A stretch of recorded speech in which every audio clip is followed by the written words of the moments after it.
Genes come in pairs.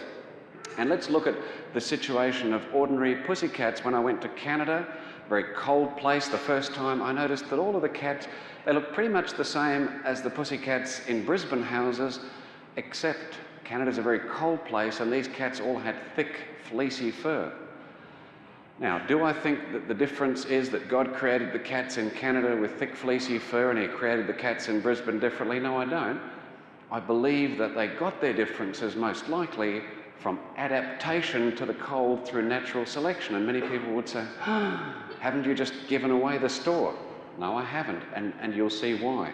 And natural selection on its own is not the same as evolution. We needn't be afraid of it. In fact, it was a Christian and a creationist called Edward Blythe who first thought of it, who first wrote about it, and he saw it completely within a creation biblical framework. And in fact, many people think Darwin might have copied some of those ideas from Blythe. So let's use this hypothetical way of explaining it. Here you have these two cats, a male cat and a female cat, mum and dad, and let's say that there are 3 genes, 3 different places on the chromosome that determine the length of fur, which means that you've got 6. 3 pairs equals 6. Remember, each position is 1 pair, one from mum and one from dad. And let's imagine that there are only 2 forms of that gene that determine the length of hair. And I've drawn the ones that are squiggly. They represent genes that spell out, make lots of fur. The ones that are thin like this, they spell out, make hardly any fur. So because each of these cats has 3 skinny ones and 3 fluffy ones, then that sort of averages out and they have medium length fur. Now, if 2 cats like that, I call these the Brisbane cats, you know, where it's nice, mild climate most of the year, that sort of thing. If they get married, or however you put that, then in their offspring, there are still 6 positions that must be filled. Now, it's a bit like a roll of the dice. There's no conscious choosing going on, but the offspring can end up with any 3 from dad and any 3 from mum. And so you don't need a degree in mathematics to work out that in the offspring, most of them will end up being like mum and dad. They'll end up having medium fur like that. Now, occasionally, some of them will have 1 more of the furry genes, and so they'll end up with somewhat thick fur. But you notice that when they get an extra thick fur gene, they actually displace, if you like, the possibility of getting as many skinny genes, and so therefore they end up with 1 less of those thin fur genes, and so on you could go. So you imagine you have hundreds of kittens with all of that variety in them, and you dump them off the back of a truck in a freezing cold Ontario winter. Emile Silvestri would rather be there than in a sweaty Sydney summer, but anyway. You will find that at the end of that winter, the ones that are most likely to have survived are the ones that have got more of these furry genes.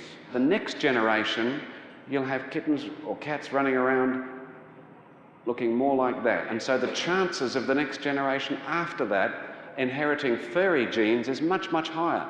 And so it only takes a few winters, because you're getting rid of the cats that can't survive that well because they die from the cold. By the way, that's natural selection, isn't it? Survival of the fittest. It's a fact of life, because the fittest are the ones that survive by definition. It's like saying the sky is blue, blue is the sky. There's no big deal in it. It's just an ordinary fact. But after a few generations, you're very likely to end up with a bunch of cats left over that all look like that. Now, what we've seen is natural selection, survival of the fittest. We've seen adaptation to the environment, haven't we? All these evolutionary words, they've adapted by natural selection. It's a new type of cat, but have we seen any new information added?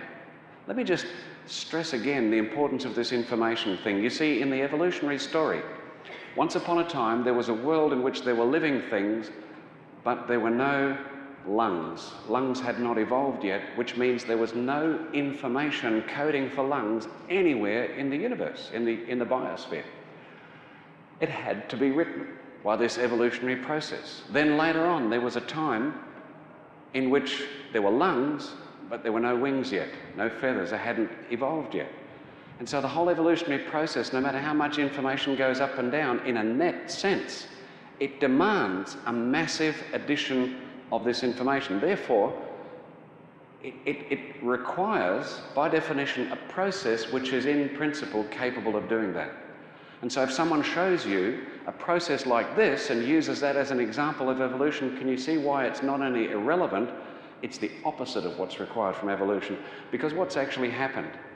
Sure, we've seen adaptation, we've seen natural selection, but have we seen any new information created? No. Even more importantly, we have seen information lost. You see, those cats are now specialised for their environment, but they've become specialised through a loss of some of the information, which means, by the way, that they can't evolve any further back in the other direction. Because you see, if you take all of those furry cats and you drop them off in Sydney at a summer super camp in the early stages, they'll all die of heat stroke.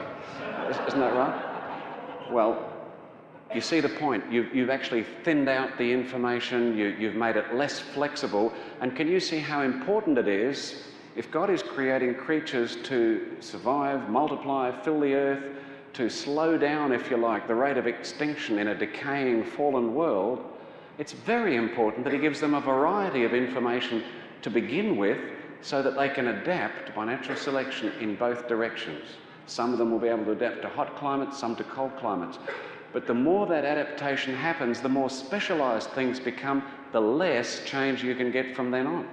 That's why these thick-furred cats can't easily become thin-furred cats, and so on.